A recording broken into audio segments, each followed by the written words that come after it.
It's so interesting when we take a closer look at what those fears are and then what's behind that fear and then what's Yeah. behind that.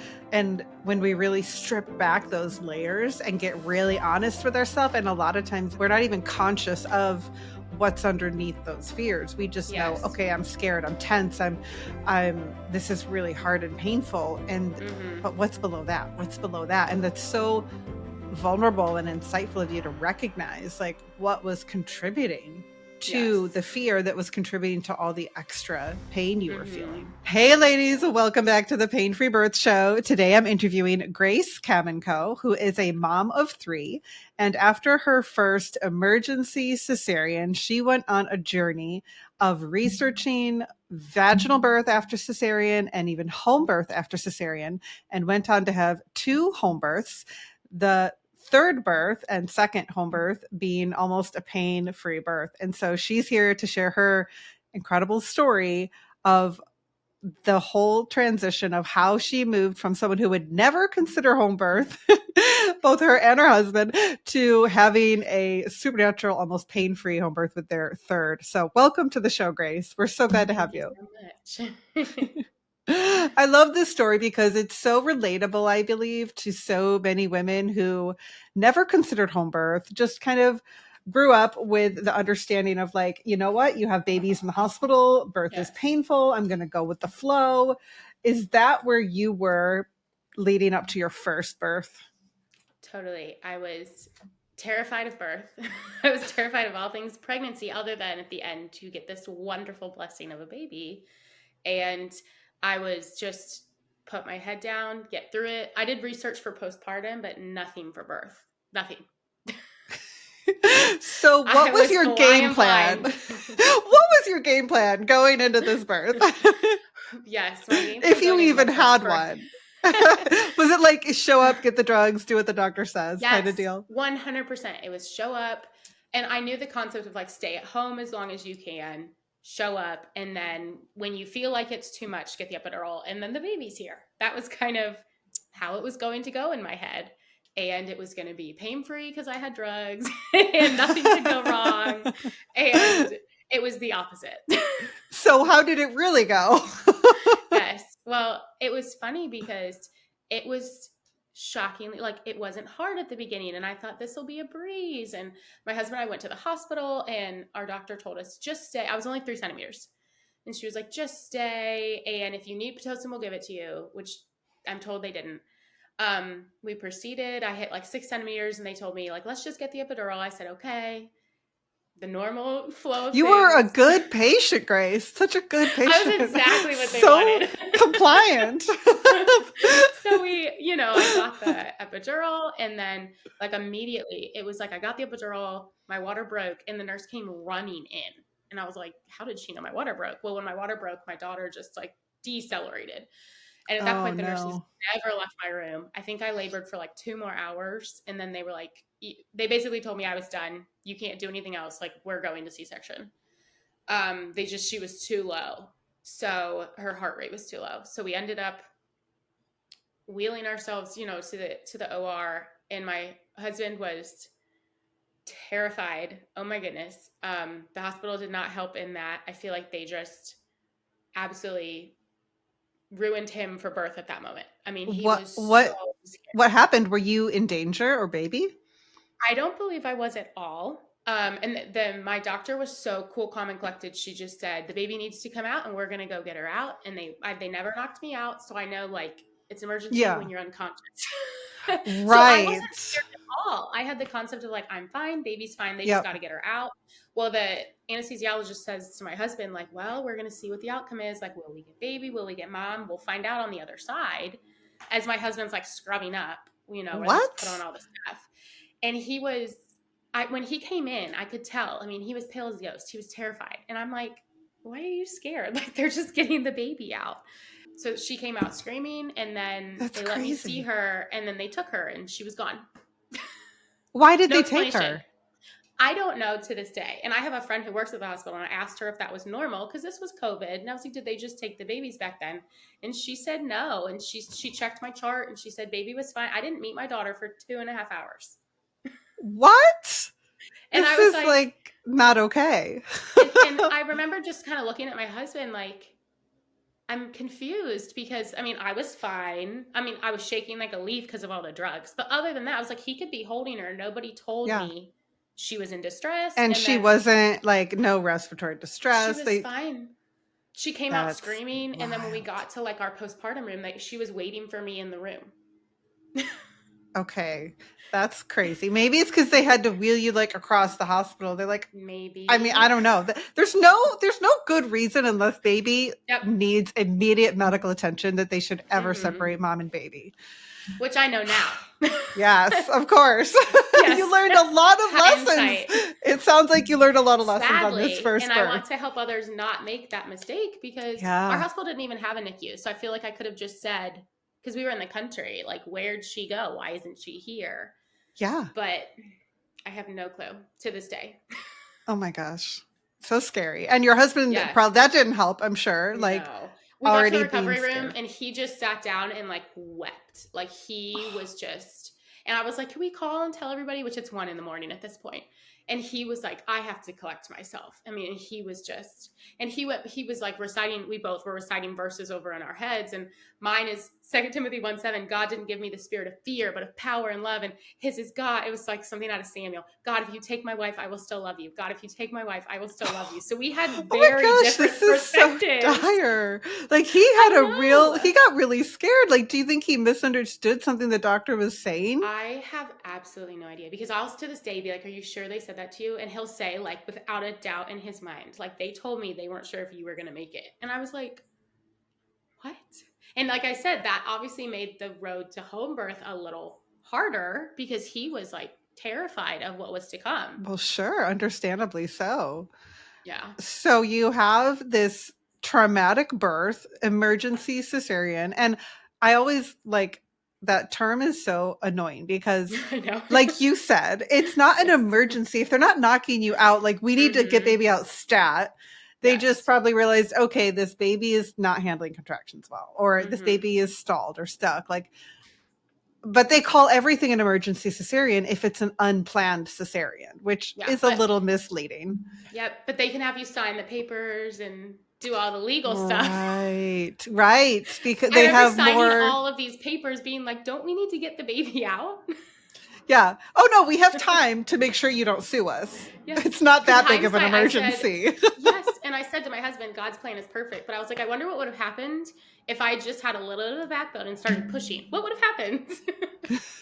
I don't know. You would not have been so compliant and such a good Yes, patient, I would. Grace. They wouldn't have liked that. No, they would not. They would not. So, I mean, let's, after this birth experience, obviously not a great experience for you and your husband. What did you decide to do for your second birth? Well, I decided I better learn some things because I did not like the outcome You of got what happened. humbled. Yes. Yes. And I had As many women are. Yes, I had a horrible nursing experience too, which like my milk never dropped, I think, because of the trauma of it all. Yeah. And just all of that. So I kind of went into that second one of like, this is not going to go this way again. And I'm very stubborn, which, you know, my husband loves. So I remember, and I was literally sitting in our room and I just was like, I need to start figuring out what went wrong because no one was telling me what went wrong. So I started looking things up. I found the VBAC link. I found your page and was immediately realized that this is a sadly common thing that happens, that this cascade of interventions happens and moms are left without an explanation and struggling. And the side effects of the things they put me on and the mental load was just unbelievable. And I knew like God has a better way than this. Like there's no way this is how he wants moms to start their journey. So once I started looking into the option of VBAC, I realized I was not in a VBAC friendly hospital. And the specific hospital I was at, their cesarean rate was like over 40% at our hospital.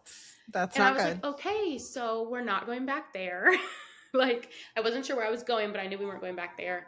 And I told my husband, like, listen, something like I want to do a home birth and you need to start praying because I have no confidence in what the hospital did. So I gave him every book. I gave him every article I could find. He didn't read anything, so I wrote it all out for him.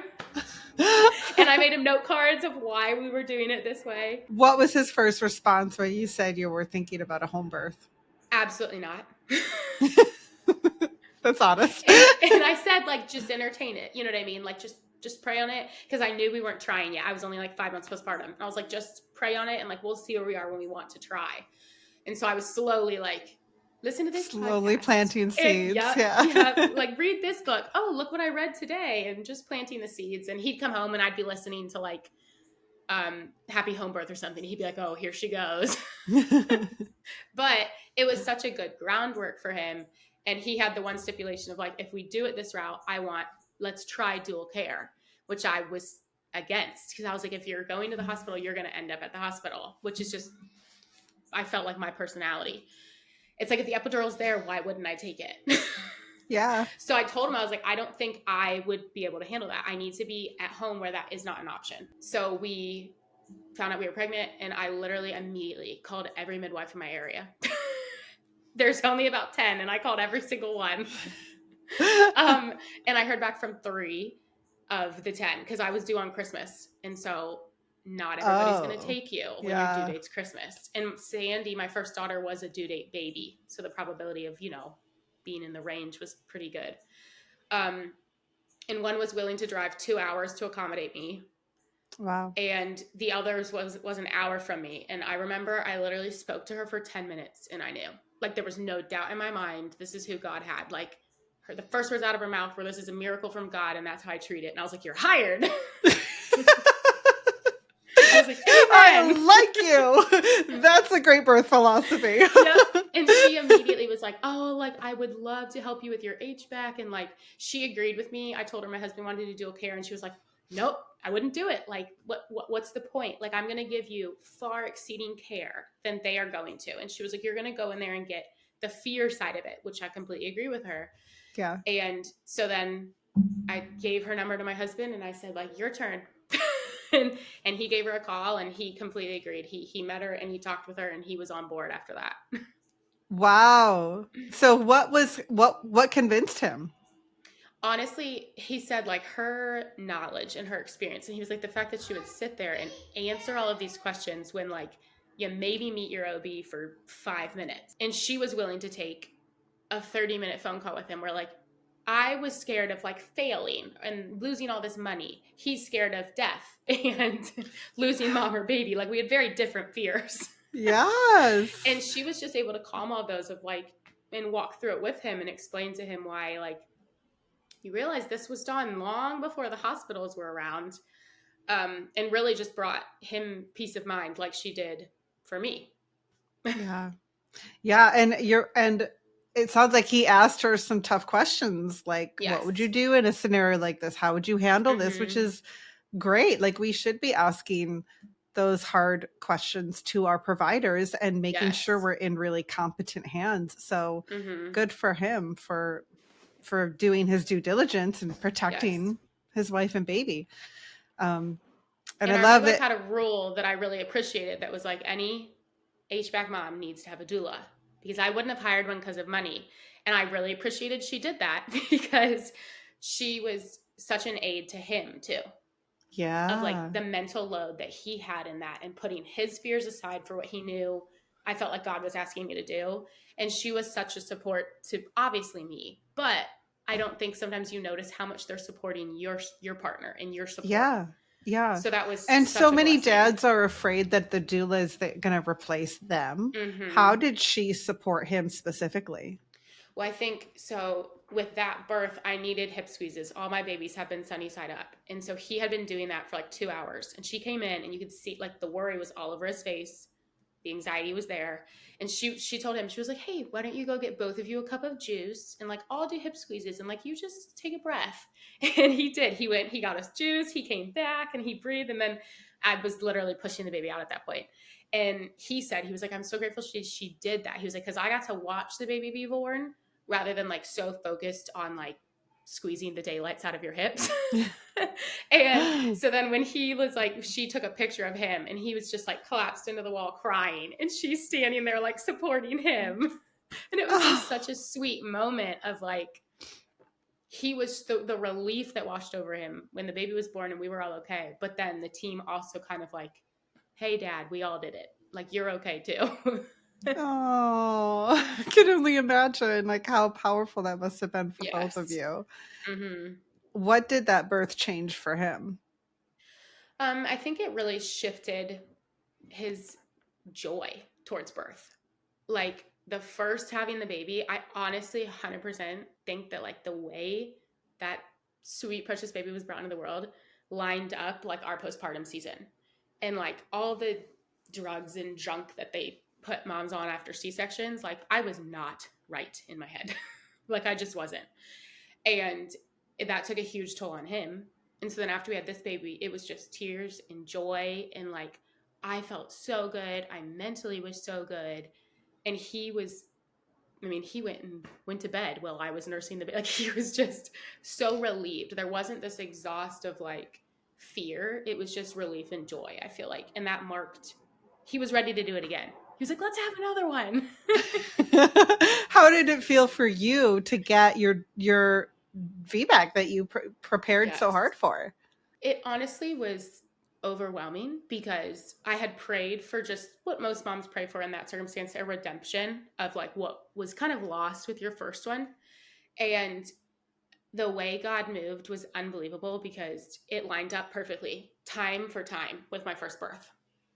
Like up until my baby was delivered, like it was like a mirror of my first birth, but I actually had this baby on my own with no one Meaning like regulating the her for me. time of day you were Yes, like I in woke up with labor? contractions at the same time I did.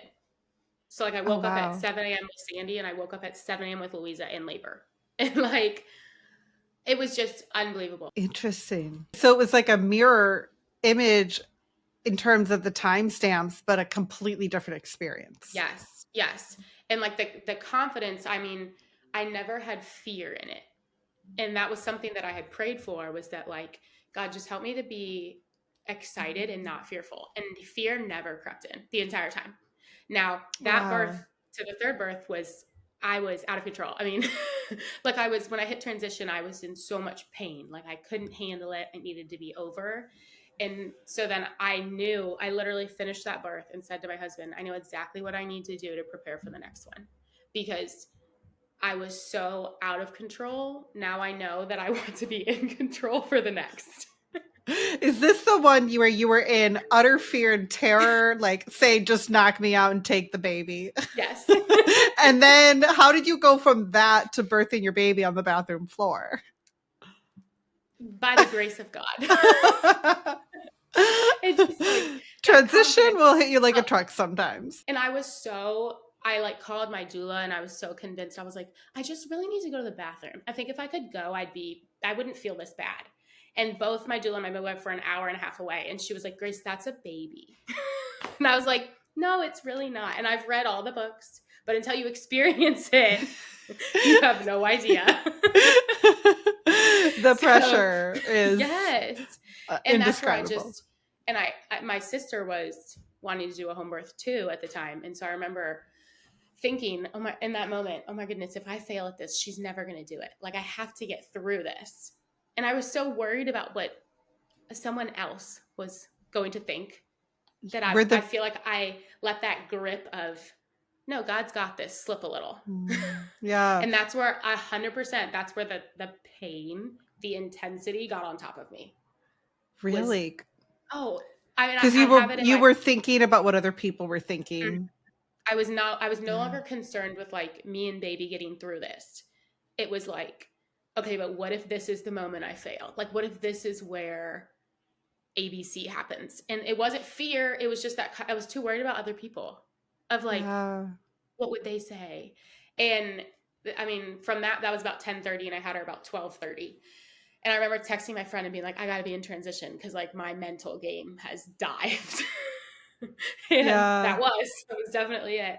But It's so interesting when we take a closer look at what those fears are and then what's behind that fear and then what's behind that. And when we really strip back those layers and get really honest with ourselves, and a lot of times we're not even conscious of what's underneath those fears. We just know, okay, I'm scared, I'm tense, this is really hard and painful. And but what's below that? What's below that? And that's so vulnerable and insightful of you to recognize like what was contributing to the fear that was contributing to all the extra pain you were feeling. Well, and it's like when you go back and you start thinking about it, I went from like moving around my house, relaxed, to like gripping stuff and like, tensing everything.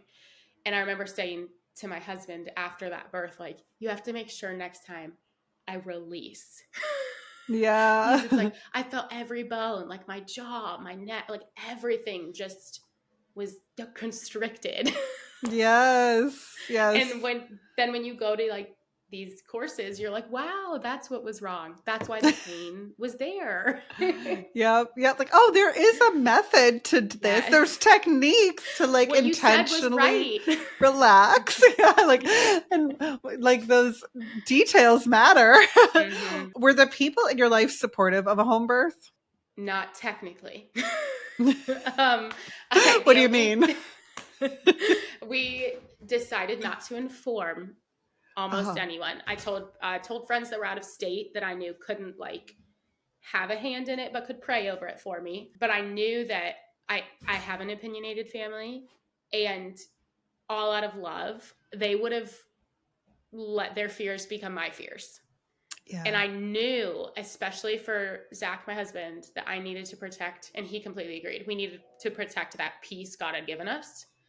And there is something, and even with number 3, obviously people knew I'd done it before, but there is something to protecting your peace and like, yes, I don't need to hear that. And it's not rude and it's not wrong of you to tell someone like, hey, I don't need to bring that into my birth space. Because those little things can creep up in your head. Yeah. And they linger. Yeah, 100%. And knowing what's going to throw you off your game and where you don't want any of that unsolicited advice or opinions or judgments is really you taking care of you. It's you setting healthy boundaries. So I 100% agree, like full permission for women to tell no one or tell everyone about your birth plans, and you don't have to explain yourself to anyone. But that is such a mental hurdle for a lot of women to be able to have to face unsupportive family members or even the silent judgments, even if you know like, oh, they're not going to maybe like try to convince me not to do it, but they're going to judge me behind my back. And that's hard. A lot of women, we're very sensitive to those things, and knowing how to protect your heart is probably one of the hardest lessons of motherhood. And pregnancy is really, really knowing how to not, cater to everyone else's opinions. Yeah, and this is your birth. Yes. And it's such a way that like when you're trying to have this spirit-filled, godly worship, and then you're letting the enemy just sneak those lies into your head, and they just sit there. You don't even realize, how I said in the last birth, those thoughts in your head, well, if I fail at this is going to affect. So no. Like, this is about you and your baby and your family. Don't worry about what anyone else is thinking. Yeah. What did your family say when they found out? There was a wide range of shock and awe. We were told that was illegal and that wasn't possible. To which we absolutely laughed, because said family member was born at home. Someone who thought it was illegal was born at home. Yes, and then we got the like, well, that was only done in biblical times, and we were like, no, it's been done much longer than hospital birth. But again, then I could laugh about it. Where had I heard those things before I had the home birth, oh my goodness, I can't imagine what my mental state would have been. Right. Yeah. So clearly you were from a family that did not understand home birth at all. No, and I didn't No, either, right? That's why I ended where I yeah, ended. that's where you came from, and that's Uh-huh. real. That's just honest and real. Like a lot of women are in Yes. that boat where we are conditioned to believe birth is dangerous and scary, and Mhm. the only safe place to have it is in a hospital. And Yes. that may be true for some women that have particular conditions or risk factors, but for the vast Mhm. majority of women, home birth is a very safe option. But And we are that's just something that, conditioned to believe yes. that's not And true. that's something that I've told my husband and my family is, everyone wants to know, so will you only have home births? And I'm like, that's the only way I want to do it. But ultimately, this is God's child, and he's going to tell us, hey, this child, like if I am in good health and this baby's in good health, we are at home. But Yeah. if there's a situation where you need the help, praise the Lord, Yeah. we have it, and we're in a country that Yeah. it's there. Thank God we But do. I know how amazing it can be at home, and that's going to be the route I choose. So did that solidify that decision for you for number 3? Oh yes. I mean, was literally holding number 2 in my arms and was like, I'm ready to do that again. That's Like the literally. kind of reaction I love. And I looked at my husband and I was like, it's just like a marathon. And I said to him, I was like, I can train and do better the next time. Yes. And I was just so confident about like, okay, and in that first week, I was like, I know what I did wrong. Because my sister came over and it was like 2 a.m. and she was holding the baby. And I said to her, I know what I did wrong. And I was like, I know how to better prepare now for number 3 to like, not that there was anything wrong with 2, but there was a huge difference in my control from 2 to 3. Tell us about number 3. What was different that time? Yeah. Number 3 was a complete and utter shock. So I unplanned, you mean? we knew we wanted more. I mean, I love birth, I love kids, but I had never cycled, so we definitely caught that first cycle. And with my girls, I caught the pregnancy at like 4 weeks immediately, like first symptom knew it, and I didn't catch this till about 8 weeks. And I picked up the phone and I called my How far midwife. postpartum were you? Let me think. 14 months. So I was a little over a year. Okay. I thought you were And saying so 4 weeks, and I was like, no, no, wait. no. Wait a minute. Wait, that can't be. That's a shocker. 14 months, that's manageable. Yes, completely manageable. And most women love that gap. Yeah. But I called my midwife and I was crying. And I was like, oh my gosh, please tell me you're not full, because midwives fill up so fast. They And so when I do. took that pregnancy test and I knew that I had to be at least 8, if not farther, 8 weeks along, and she calmed my fears. She knew before my husband that we were expecting, and she calmed me. And by the time he got home, I was ready and gearing up to do it again. Oh my gosh. I love it. So she was available, and how did you prepare for this third one? Yes. So ironically, I feel like I prepared for third extremely differently than number 2, because I'd done all the reading. I knew all the information. What I knew I needed to do was keep myself more centered and like more calm. Like, Mom, you can do this. And so honestly, that was like the first thing I did. Where number 2, I was listening to all the podcasts. I was reading all the hypnobirthing websites. This time I was like, no, like I know how to do this, but I need to make sure the information coming in is encouraging and supportive. Yeah. Yeah. Knowing what's going to fill encourage your spirit is Mm-hmm. so key. Like, and not just like the obvious things that are like, oh, well, that's not good for me, but even the nuances of like, this one's good information, but it's not what I need right now in Yes. this season. Mm-hmm. That's so And wise. I think there's seasons of learning, and then there's seasons of just like practicing what you already know. And I felt like that was, Mhm. I mean, this was my easiest pregnancy by far. Now I know it was a boy, so people say that maybe that's why. But I just think like health wise and mentally wise, like we were very prepared, and like trying to keep that peace of mind. I was we tried to read a psalm a day every day with my girls and sit down and like discuss like the baby, and I'd let them watch like approved birth videos that they get to see, so that they knew if they were here what was going to happen and everything would be okay. And trying to prepare the family as a unit rather than just myself, which I think was really fun. Cool. Yeah. When you get to do it with siblings, that's Yes. always interesting. So how did this labor, was this labor also a mirror of the first two, or was it totally different? It was totally different.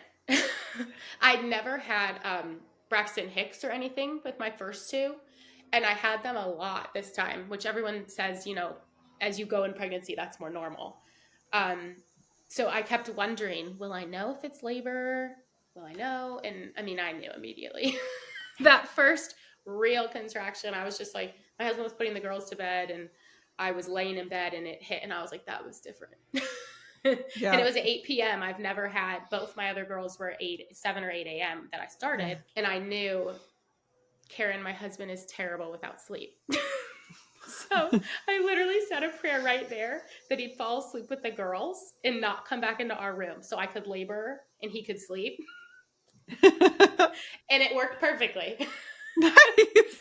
He fell asleep. And I had decided this time that I just wanted, because I started at night, I was like, I'm just laying in bed. Like, I'm not going to move. And as they come, we're just going to breathe through them and it's going to be fine. So the only thing I would say that was in the front of my mind was like, you can't forget to go to the bathroom. So I kept getting up like every 4 contractions and going to the restroom and coming back. But I just went all night. I called my midwife around 1 a.m. to let her know, hey, things are moving. And I'd seen her that day, and we both joked how I wasn't going into labor because it was my due date. And then I went into labor. Wow. So you have your babies on your due date. Yes, or close which is to. so funny.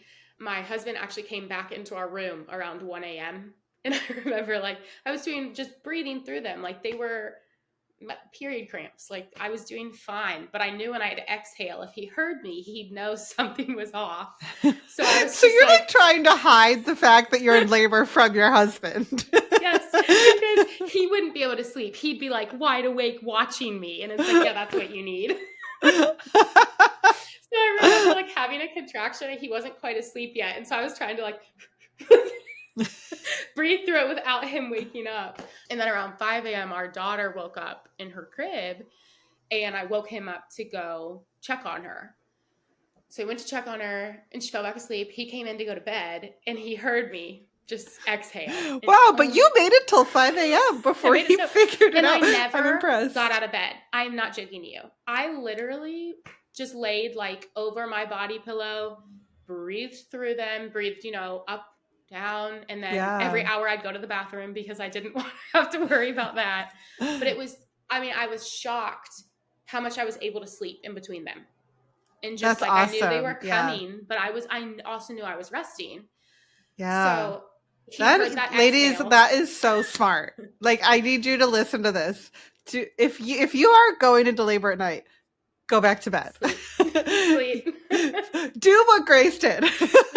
Well, my midwife had told me that, like, just rest as much as you can because you never know how long it's going to be. You don't know. You could be in a 24-hour labor. You need that rest. It's going to be. And I remember thinking they're crazy. You're not. And I've heard women on your podcast say it like, oh, I rested in transition. I'm like, you did what?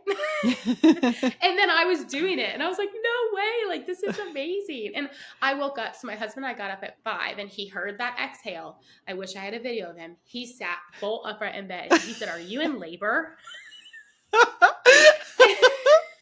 And I just looked at him and was like, I've been in labor all night. Like busted.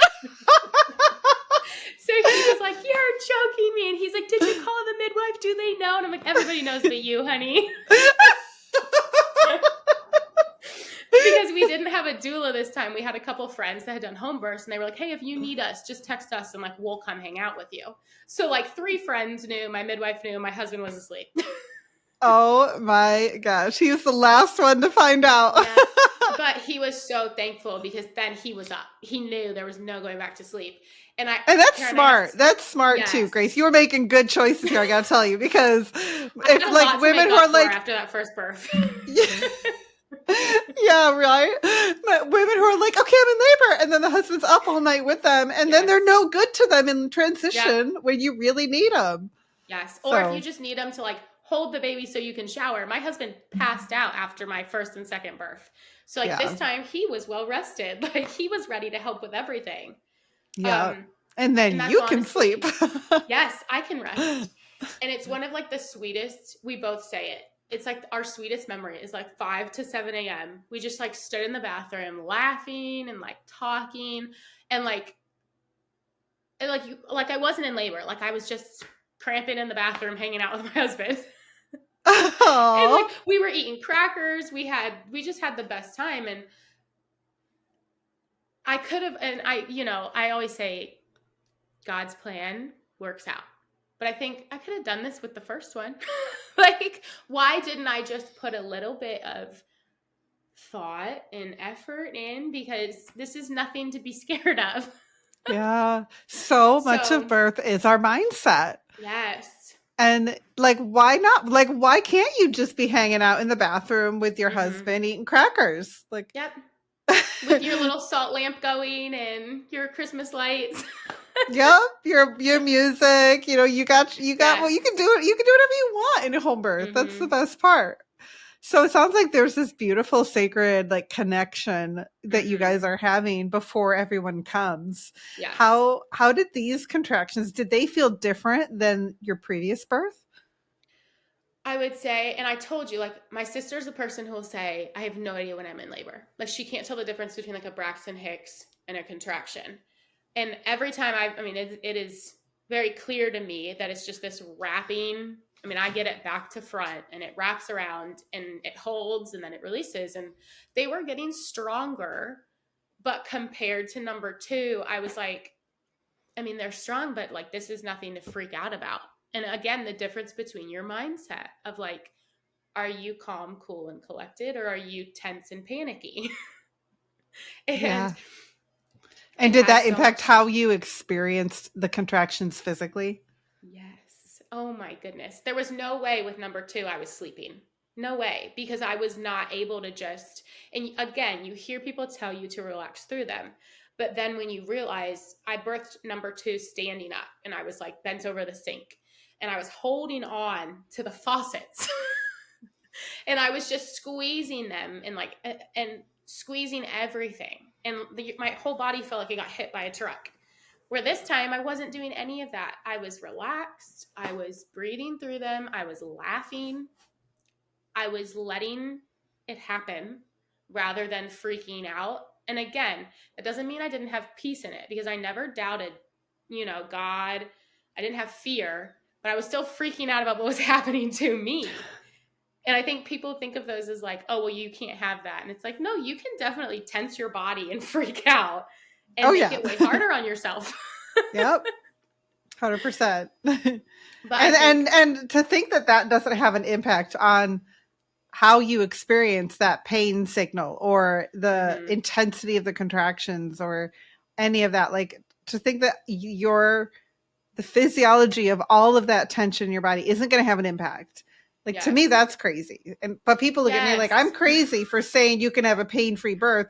And I'm like, are you crazy to think that you mm-hmm, can't have an impact in yes, how you are tensing and the energy in your body, that has no impact on your pain level? Like to mm-hmm. me, that's crazy. Like, no, And you have the so much room, impact. like you said, the room and who you surround yourself with. I mean, every little thing is going to have its mark on how you handle it. Yeah. Even like my sister and I both said, like, there's no way we could be at each other's births because we'd be so worried about them that like you would feel it. Even though Mm, I know she's okay, seeing her in pain, I think we'd both like feel their pain and then emanate it back to them. Like, and that's, you can feel someone's fear. You can feel their anxiety. yeah. And none To- of that was in the room. And it is interesting because with number two, I just wanted redemption. I didn't want anything else. I just wanted to know that like this baby came yeah. into the world. You had And different goals for sure. yes, where this time around, I was very adamant that like I wanted this to be worship. Like, this is me Mm. and this is my husband. And like, there was no doula. There was just like us. And like, not that I loved my doula, don't get me wrong, but we just wanted that moment of like, okay, we can make this worship or we can make this fear. And like, what are we going to choose here? So you really pressed into like the intimacy of Yes. this birth. And my That's what I'm husband hearing. loved it. Absolutely Oh, loved that. The fact that it was just us, and the whole way it unraveled was so, I mean, you can see God in every step. I mean, you absolutely can. I saw a chiropractor the whole way through, and he's known me since I was 10. So like, talk about someone that's very in tune with you. And yeah. he said to me, he was like, this baby's in the perfect position, but I think when this baby comes, it's going to come quick. Like when it decides to drop, it will drop quickly. And I remember laughing because the girls did not come like that. Oh my gosh. How did he know that? The things, like, he knew I was pregnant the middle time before I did because, just adjust. He was like, have you taken a test recently? And I was like, what do you mean? So That's just like, crazy. again, the intuitiveness of someone who, is paying attention to all of those things. But back to the birth, it was about 5 a.m. and I thought I had lost my mucus plug. So I called my midwife and she said, okay, well, how are you feeling? I was like, I'm fine. I was like, they're coming closer together, but they're not any longer, which I was very shocked by. With my daughter, they were like a minute and a half long. They were never longer than like 40 seconds this time. So I kept telling her, like, I don't think this can be it. Like, they're not strong enough was my concept because they were so pain-free. They weren't strong enough. Yeah, you're And comparing it to your previous birth, which is a lot more painful. I hear this all the time. Women are like, no, this can't be active labor because they don't hurt. They're too easy. I'm laughing. This isn't it. And by God's grace, I have set my phone down and I had like 2 more contractions and I picked the phone up and she had called me back twice. And I was like, well, that's weird. And I called her and she said, are you sure that wasn't your water? And I was like, no, that wasn't my water breaking. Both times I've had like the movie theater just explosion. And I was like, that wasn't my water. And she was like, you need to check. I just have this feeling like it was your water. And sure enough, that teeny tiny trickle was my water leaking. And she was like, you are way closer than you think you are. Midwife's intuition is like something you don't want to mess with. They know. Oh my goodness. So, and as I said, she was an hour and a half away. So she was like, I'm jumping in the car and like, you just keep doing what you're doing and, we'll get there. So my husband and I, we had the worship music going. We were just hanging out. And at that point, we realized it was about 6:30 and my 2-year-old was very mommy clingy. And I was like, there's no way I can push this baby out if she wants me holding her. So we called my parents to come get the girls. And they woke up. They were so excited. The midwife got there. They were enamored to see her. I mean, they're obsessed with her. Again, because a midwife is treating this like a family event. This isn't a doctor just checking you. This is, you're having your baby today. Are you guys excited? And she just made them feel part of it every step of the way. I mean, my 5-year-old like wants to be a midwife. She has her laptop. She has all of her supplies. She was very mad I didn't let her stay. I was like, hey, maybe next baby. But I think I sent it in to you, but I have a photo of me holding my 2-year-old before she left on my big old belly, like 30 minutes before I had my son. And I was walking and my mom's like, you're about to have a baby. And my midwife kept saying, we're probably 30 minutes out. And I was still like, no, we're not. This is too easy. This is not happening. So did the contractions hurt at all? Like, were they painful? I mean, they were, like I said, like you had that wrapping around period cramp. And I always had really bad period cramps. So I had that. Have you ever heard of a Kaleo patch? It's supposed to block pain transmission. So it's like this little patch and have you heard of a Jovi patch? They're similar in their design and they're for period cramps. Okay. Well, I've always had horrible back labor. And so I was like, I'm going to try it on my back and see if it can dull the back labor. I believe that it helped because the back labor is what I find so annoying. It's like just that nagging pain in your back. But I felt it just all down in, my abdomen and it just, I laugh saying it because it's so different from my first, but it just truly felt like a muscle contracting and releasing. And like you were out of breath and you had to focus on it, but I wasn't struggling in pain like I had been with the other two. And that is what it is. It can't be this easy. It's happening to me and I'm like, no way. That's what I tell women. I'm like, it's literally a muscle. Your muscle's contracting. And why aren't we taught that all growing up? Like Because I just had this talk with a girlfriend the other day who's about to start trying for kids, and I was like, you have to read just what is actually happening. yeah, Like what your body's doing, and it's working with your baby, and just this beautiful union that you're working together. And I was like, it'll change everything that you've thought about birth, which is yeah. what we should be taught in school. I completely agree with you, Grace. That's I what will my be the girls are first gonna learn. one. I will be the first one to teach them. Trust me. Like, okay, Yes. let's get it set straight. Kindergarten, we have a birth class. Yes. Like, here's what your body's doing. Here's how And how amazing your beautiful is body it? is. Yes, Yes. you are made to do this. How cool is Your that? body's a genius. Like, let's help it. Yes. And the fact that like with my second, her head was out and she made that cardinal turn they're supposed to make. And when I tell you, I screamed. I was like, what was that? And my middle was like, she's turning. And I was like, oh. And I Yeah, was they're reminded of reading rotating. that. Yes. I Yeah. was reminded of reading that. It's a key fitting in a lock. They need to make that turn. Yep. Oh. To fit the shoulders out your pelvis. Yes.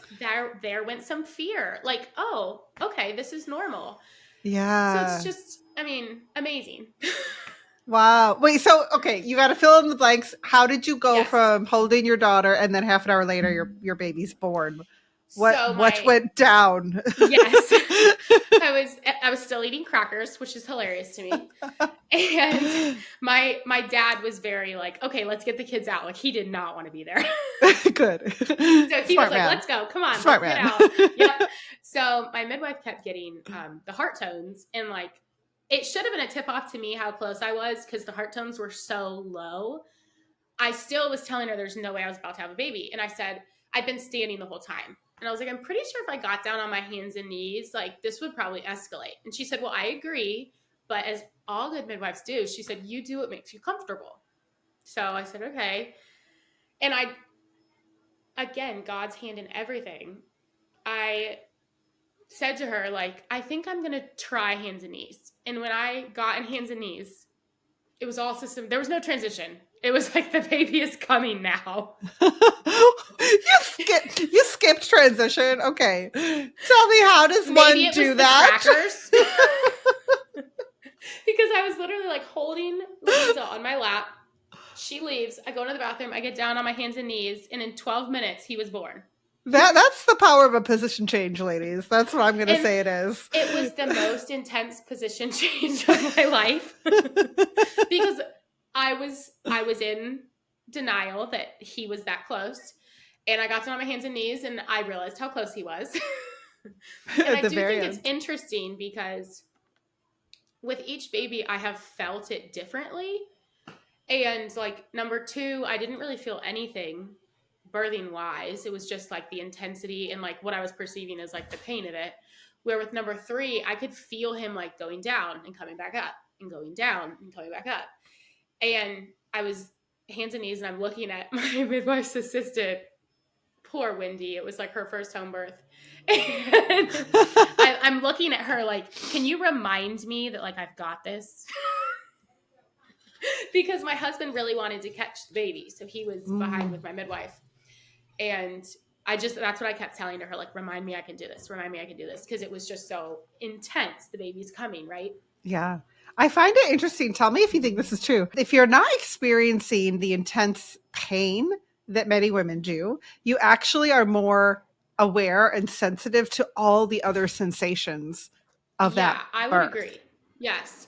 Because as I said, I did not feel the head going up and down with my daughter. They were telling me that's what was happening. Yeah. But I was not aware of it. Where this time I was like, because I remember saying like, how many more times do you think I have to do that motion? Because you felt him go down and then I'm like, and there he goes again. And the rotation and the, those little things that you don't notice when you're just focusing on the pain and overwhelmed by that. Yes. Interesting. Which you don't, it's again, something that I feel like you realize in hindsight when you're looking back and you're like, oh, how cool was that? Like it was different. The way that was experienced was completely different. So were you aware of that in this moment of how different it was when you realized how close you actually were? I was, because I am not a medical person. So when they said, do you want to feel the baby's head? I'm always like, no, I'm good. I just want to focus on getting baby out. And this time I really prayed that I would feel comfortable enough to like pull the baby up myself. And I was definitely more aware of like, I didn't know it was a he. I don't do any gender stuff. So I was very aware that this baby was right there and that I was so close. Which with the second one, I had no idea. I mean, I was crowning and I didn't even know, other than the fact that like I felt a ring of fire, but that was it. I was not aware that she was right there. Now I did hit the point with this one where my midwife said, because as you know, they tell you to let them drop and go. That's stretching you. And I tore pretty bad with number 2. So she told me, like, I hate to say this to you, but like he decelerated on that last one and he's right there. So I want you to just get him out, which was kind of music to my ears. So I was like, yes, let's just get him out. So on that last one, when I pushed his head out and then waited for the next contraction, then pushed him out. He had the shortest cord. So that, concept of pulling him up, I mean, I couldn't get him past like my belly button because he was so you caught him yourself on your hands and knees in the bathroom? My midwife caught him. My husband wanted to. I think in the moment the tears blocked the reaching. But he so wants to catch a baby, but he is such a feeler. He's so emotional that like once the tears start, I don't think he can like he couldn't work through them. So adorable. My midwife caught him and then passed him through my legs, but I couldn't get him up. And so my husband I was like, which again, this is very different with number 2. I didn't care what the baby was. I just wanted it handed to me. I didn't check for a couple minutes. I was just like trying to breathe. With this one, I mean, he came out and I was like, I'm great. What is it? Like, I felt so good. I was like, wow. What is it? Tell me. And my husband said, it's a boy, and he's sobbing. Oh.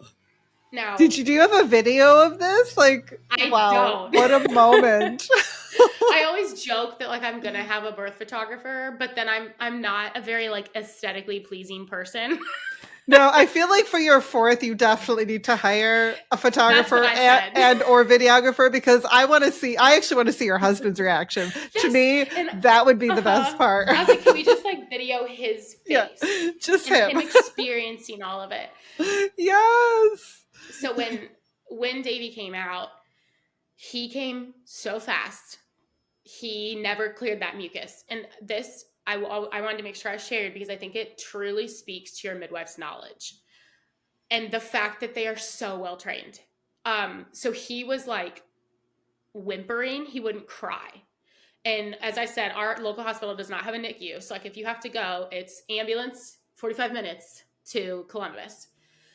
So he's like whimpering and she's like, we need him to cry. Like we got to get some mucus out. So she got the pulse ox on him, and I never once, both my husband and I can say this, there was no fear. Like God put so much peace over us that it was just like, she's got this. And if she's worried, we'll go somewhere else. So I was holding him and like his color's not great, but he's whimpering. And so she put the pulse ox and she's like, his oxygen's great. She's like, he just needs to clear some mucus. Yeah. It takes some time sometimes. Yeah. And so my husband, she's like, we got a little like blankie and a heating pad. So, keep him warm, and took him about 45 minutes to like cry and like clear some mucus. But my one friend that was supposed to come, and it all escalated so quick she didn't make it, is a labor and delivery nurse. And I had sent her the video of him. And she that week came over and told me, she was like, I've never seen a baby with that color and whimpering that didn't go straight to the NICU. And she was like, that was God's mercy on you to be at home, because she was like, your little dude would have been taken and he was perfectly fine. And she was like, your midwife had the oxygen stats. She knew he was okay. And she told us, if in 45 minutes he doesn't change, we will go to be safe. She was like, let's just see what God does. And doesn't God meet you in that most of the time and meet you there? And he was totally fine.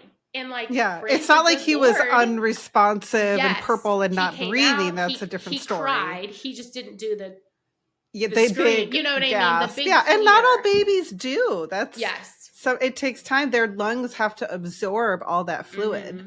And that if you take a big gasp, that helps, but sometimes they Yes. got to work it out, Mm-hmm. When over she time. said he was so constricted, we kept trying to figure out what position this baby was in. His cord was so tight. I mean, he was Mm, stuck. So like he yeah. couldn't even make that turn when he came That's out. When actually, he yeah, I came was out, thinking that's amazing. He was able to be born vaginally without any hiccups because yes. something like that could lead to a Mm-hmm. stall in labor or baby can't rotate or something like Yes. that. When she said that, when he came out, she was like, "I'm letting you know." She's so sweet. She said, "Your recovery is not going to be as good as number 2 because he came out shoulders wide." She said he Oh, couldn't turn because of that because cord. of the cord. So she Wow. said, she was like, "You're very swollen," but she's like, "But you're okay." Little heads up. So Get yeah, some and I will ice. say he was a pound bigger than both of my girls were.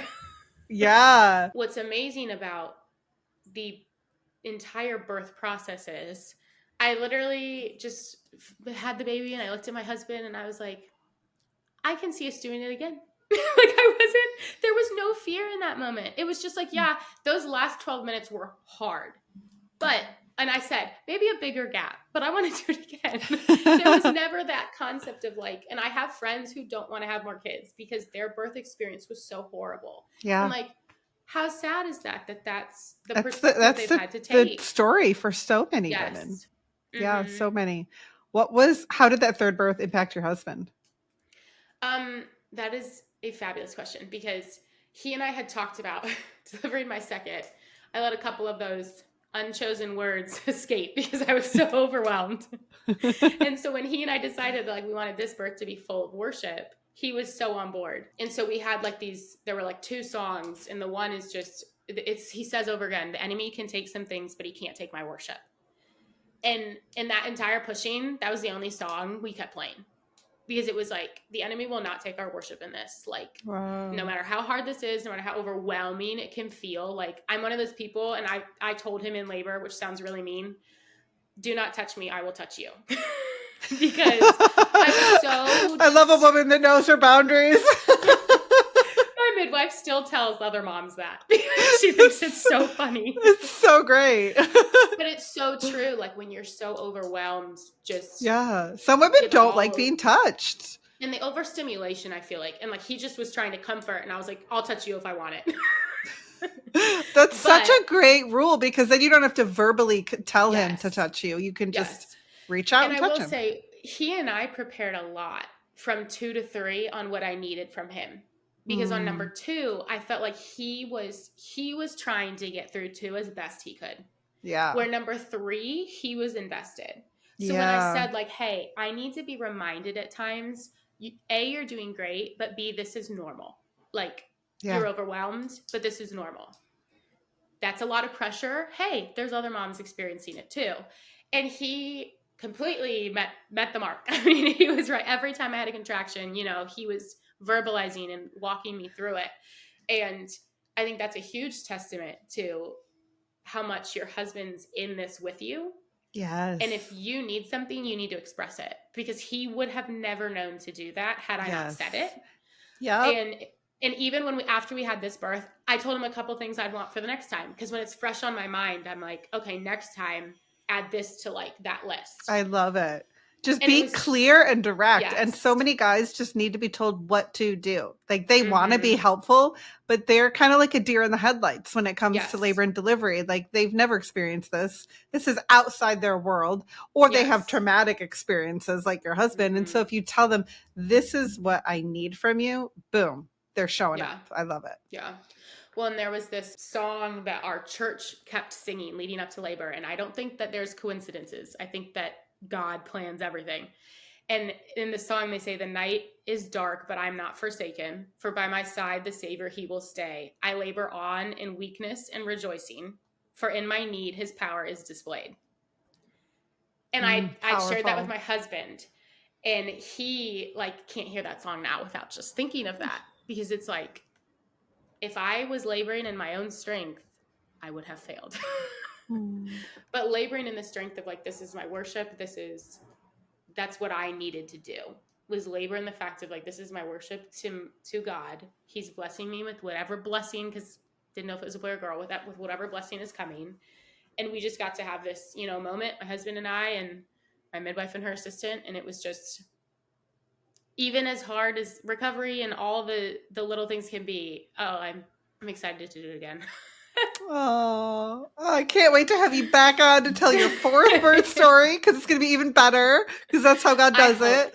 It just gets better and better most of the time. Anyways, like, and there's always like, I mean, obviously it can be different and there can be different challenges, but I feel like God just loves to over deliver, to like surprise us, to give us abundantly more and bless us in ways we didn't even think to ask for the time before. Because then your expectation goes up, your confidence goes up, and you go, okay, that was amazing. And like you said, okay, next time I'm going to do it even different, even better. And then God's like, okay, now you just wait, honey, just watch what I'm going to do.